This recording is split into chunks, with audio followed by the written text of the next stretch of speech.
passait par un fleuve de feu. On va lire dans l'Ancien Testament, dans le livre du prophète Daniel au chapitre 7, le verset 9. Voilà la vision, une vision de la venue glorieuse du Fils de l'homme.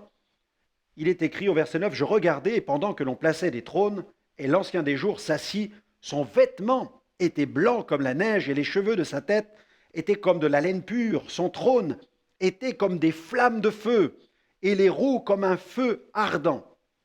Un fleuve de feu coulait et sortait de devant lui. 1000 milliers le servaient, et 10 000 millions se tenaient en sa présence. Les juges s'assirent, et des livres furent ouverts. » Amen. Quelle vision extraordinaire, quelle vision glorieuse.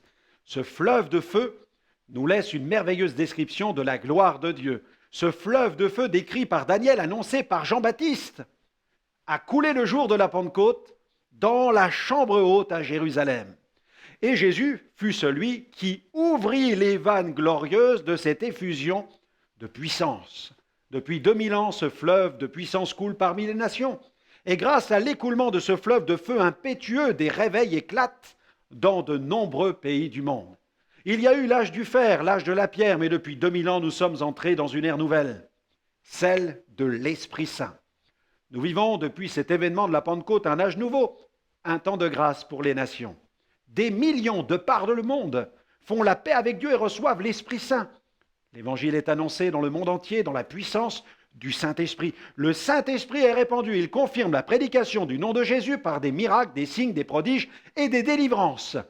Des multitudes expérimentent le pardon des péchés et reçoivent le baptême dans le Saint-Esprit. Le Seigneur nous a confié son Évangile. Quel privilège et quelle responsabilité! Si nous voulons proclamer ce glorieux Évangile avec nos lèvres, il est impératif que nos cœurs soient purifiés par le feu de Dieu. Approchez-vous de Dieu, poursuivez-le dans son intimité et laissez-vous purifier, puis allez et annoncez le merveilleux nom de Jésus. Que Dieu nous donne un cœur brûlant afin de proclamer un message enflammé. Alors je vous recommanderai cette prière aujourd'hui. Seigneur, purifie mon cœur et remplis-moi afin que mes paroles soient assaisonnées de sel et remplies de grâce en cette journée pour toucher le cœur d'un ou plusieurs selon ta volonté.